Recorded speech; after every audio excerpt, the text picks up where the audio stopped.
can happen. Songs can come back from the dead. This is a song my mom used to listen to, my grandma used to listen to, and now it's a song I'm listening to, all because Stranger Things unearthed it back from the dead. This is Kate Bush singing live at Wogan in 1985, Running Up That Hill.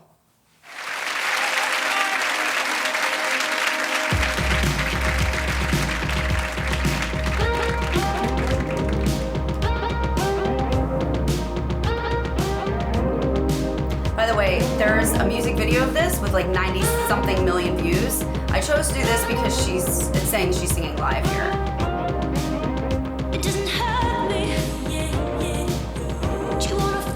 By the way, Kate Bush, doing some research on this, she rarely ever sang live, so I thought this would be wild to listen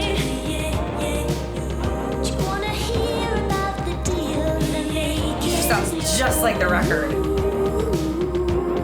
We have to stop there. I have to tell you that within just that first part of the verse, she has shown three different vocal tonalities. First is, it didn't hurt me. It's that strong but not forte chest voice, right? And then she goes into this very, do you want to feel how it feels? It's very girly, very ingenue-ish, right? There's a lot of pullback there. There's a lot of femininity in that sound. And then she goes to the woo-hoo, which is very ethereal. It's very almost ominous sounding, suspense driven, which makes you want to continue listening.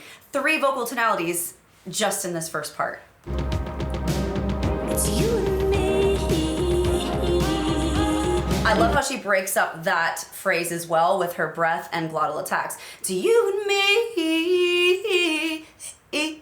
If you put your hand here on your throat and go, that's literally what she's doing while she's allowing breath to go through it. You and me. It's an exaggerated version. But if you want to add style to your singing, this is exactly how you do it. You learn these little kind of tiny little idiosyncratic secrets and you practice them over and over until you can add them into your own singing. Chorus. Wow.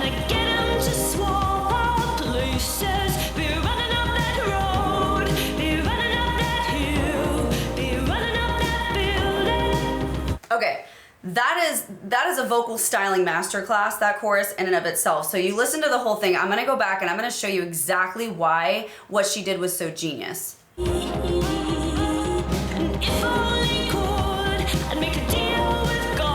Okay, so right there, she is actually utilizing the consonants as what I would call a springboard or a trampoline to the vowels. And what that does is something very powerful. Instead of singing, if I could make a deal with God, where I'm still singing the C's and the G's, right? I'm not emphasizing them, so I'm sliding right into the vowels. But when she emphasizes them, she goes, if I could make a deal with God.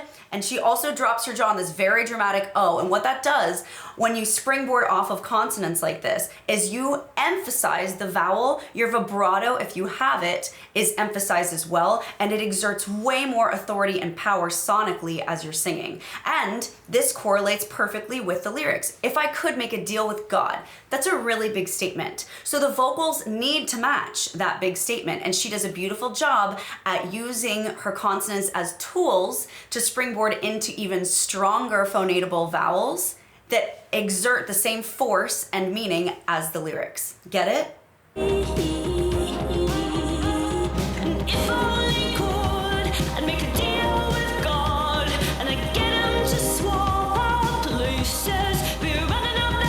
When she says, I'd get 'em to swap, she does the same G thing that I was talking about before, but she does this also over-exaggerated L on get 'em to swap our places,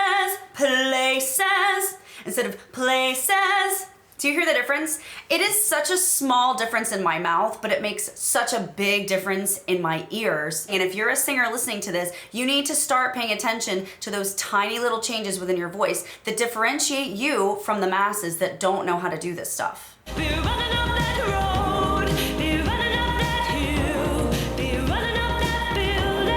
I loved how she did, be running up that road. Do you hear it?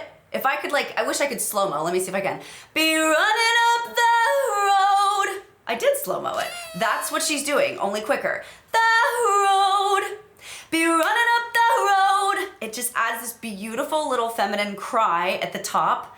And yet there's such masculine energy in this song too. Look at her hand. I mean, I don't know why she's holding up 2 fingers, by the way, but she's very much like anthemic, right? But she's adding in these beautiful little stylistic choices that are wonderful lessons for singers to take advantage of and implement in their own singing.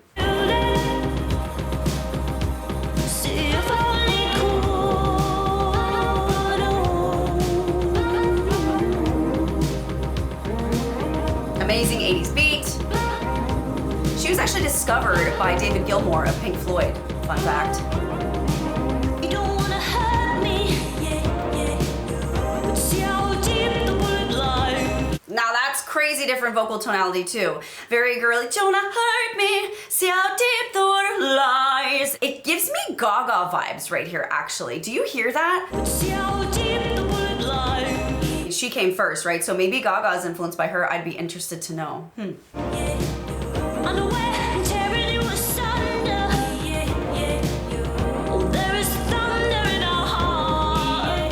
Very great opening there. Yes. Backing off a little bit here. There is a slide there. It's not right on the note. It's not that. It's you. If you want to do that, you have to think of a lower starting point. It's almost like a chest into head slide. It's you and me.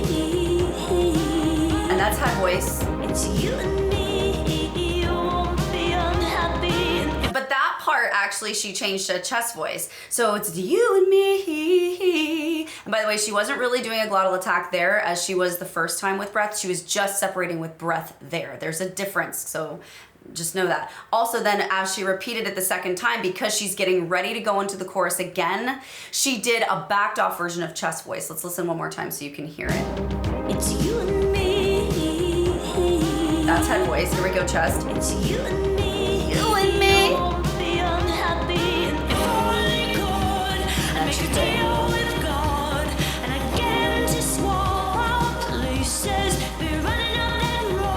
There she goes again with the 2 fingers. Does anybody know what that means?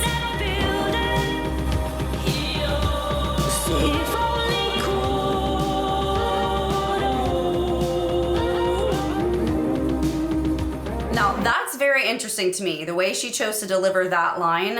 If I only could. She slipped back into head voice there and she chose to ride on the closed mouth vowel instead of could. I would have gone and aired on the more open and kept it chest, but I actually really think it's much more creative of her to fall and melt into this. I find that to be actually a really much better choice than keeping it in chest and playing to the open vowel. So there's always exceptions to rules, guys. You can never just say, oh, always go to the open vowel.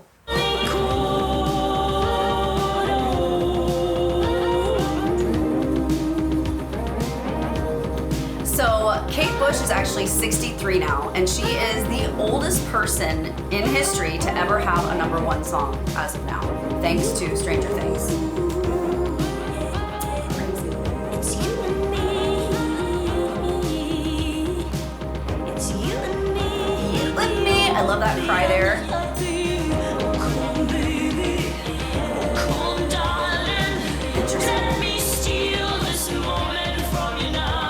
I love that.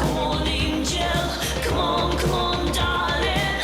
Let's exchange the experience. I am a little confused. I thought she was singing live and now she's holding a mic. So I don't know if that's like a vocoder effect, like back in the day, if she needed to hold that to do that or what. I mean, it does sound different. I can't tell based on just what I'm seeing if there are backup singers with effects on their voice or if that's her and the mic is doing that. But I'm a little confused as to why she's holding a mic now and she wasn't before. Maybe you can tell me.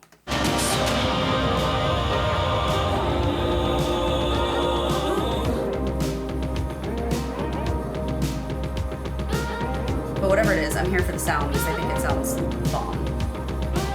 I like how she's totally in character too. She never breaks. She's very like serious.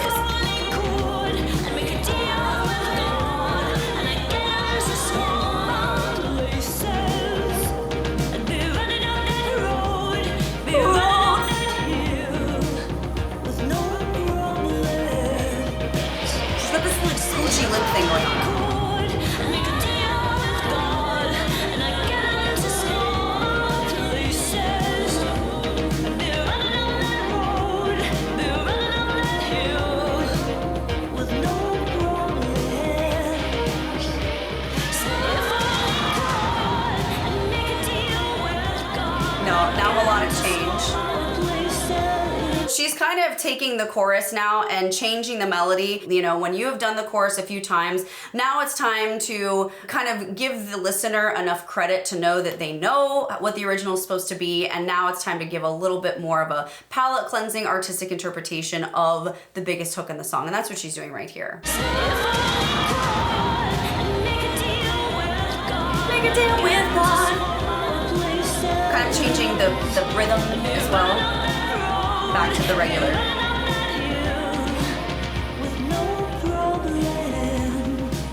My favorite note in this entire song is hill. It's dissonant against the chord underneath, and it's so intoxicating and addicting to listen to. Running up that road, great. Running up that hill. I just want to hear that part over and over and over and over again.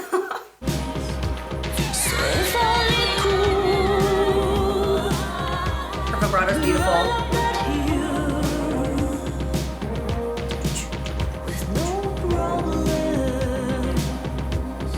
Problems, by the way, not problems. I like how she did the M's instead of the ums. Oh, channeling her inner Katniss, are we?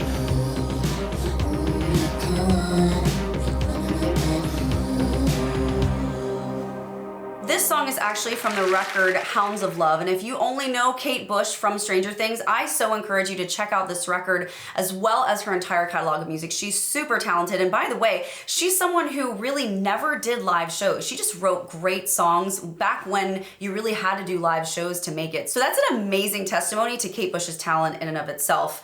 Make sure you also leave a comment in the box below. I would love to hear your thoughts on this video and what you would like me to react to next.